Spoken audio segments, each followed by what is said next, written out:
최근에는 선세후사, 즉 잠자리 관계를 먼저 맺고 그 후에 교제를 시작하는 방식이 마치 새로운 연애 방식처럼 떠오르고 있죠. MZ세대가 이런 방식으로 연애를 한다는 이야기가 많지만 사실 이건 그리 새롭지 않은 개념이에요. 예전에도 엔조이, 원나잇이나 동거 같은 극단적 형태의 연애가 존재했듯이 단지 그때와 지금의 차이는 우리가 사용하는 단어가 더 노골적이거나 직설적일 뿐인 거죠. 성적 자유도가 높아지면서 이러한 주제들을 더 개방적으로 이야기하는 시대가 된 것이라고 생각해요. 그러나 여전히 남녀 사이에는 성에 대한 서로 아주 다른 관점과 입장이 존재해요. 여성의 경우 대체로 선세후사라는 말에 대해 긍정적으로 생각하면서 허용적인 입장을 보일 확률이 높아요. 보수적으로는 그렇지 않을 거다라고 생각하고 싶겠지만 사실 이런 현상은 여성들이 연애에서는 남성들보다 더 큰 선택권을 가지고 있다는 점과도 연결될 수 있기 때문이에요. 외적인 가치가 자신보다 높은 남자들을 만날 수 있는 확률도 있고 여러 사람 중 고를 수 있다는 점은 분명 손해 없는 장점으로 느낄 수가 있어요. 또한 대부분의 여성들은 남성에 비해 성욕이 작다고 알려져 있기 때문에 핑계대기도 쉽잖아요. 실제 관계에서도 남성에게 의존하는 경향이 강하기 때문에 행동은 남자에게 맡겨놓고 손쉽게 가치 판단을 여러 방면으로 해볼 수도 있죠. 이로 인해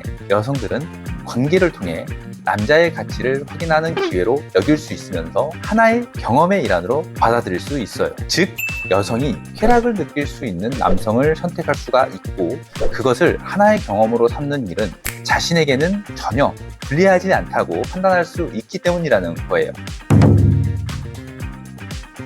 반면 남성들은 선세후사에 대해 여성들과는 상당히 다른 입장을 취해요. 남자들 역시 이런 만남이 가능하다고 말하겠지만 단 결혼이나 애인을 만든다는 전제로 할 경우에는 완전하게 다르죠. 성고정관념이 많이 사라진 이 시대에도 자신의 애인이나 배우자로 선택한 여성이 이런 방식의 연애를 한다면 학을 떼고 꺼리게 돼요. 단순히 남자라는 동물은 오랜 진화 과정을 통해서 타인의 아이를 키울 위험이나 조금이라도 있을 여지를 피하고자 하는 본능적인 성향을 가지고 있거든요.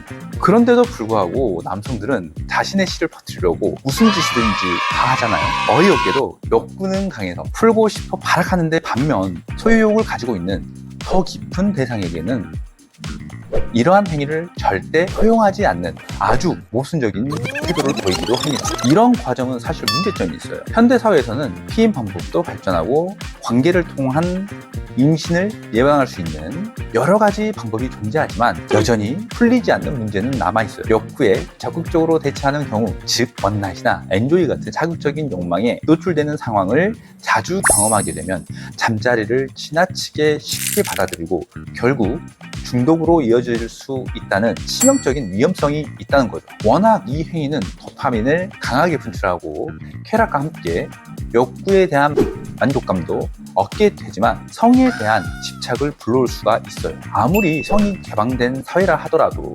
아무렇게나 행위들을 나누는 것은 아직까지는 통용되기 어렵다는 말이죠.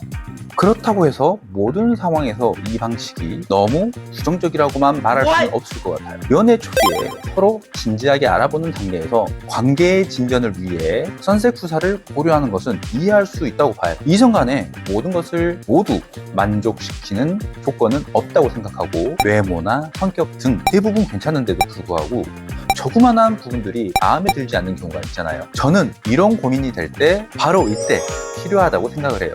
솔직히 소궁합이 잘 맞는다면 마음에 안 들었던 점 어느 정도는 충분히 포용할 수 있을 정도로 관계에 긍정적인 영향을 미칠 수 있다고 봅니다.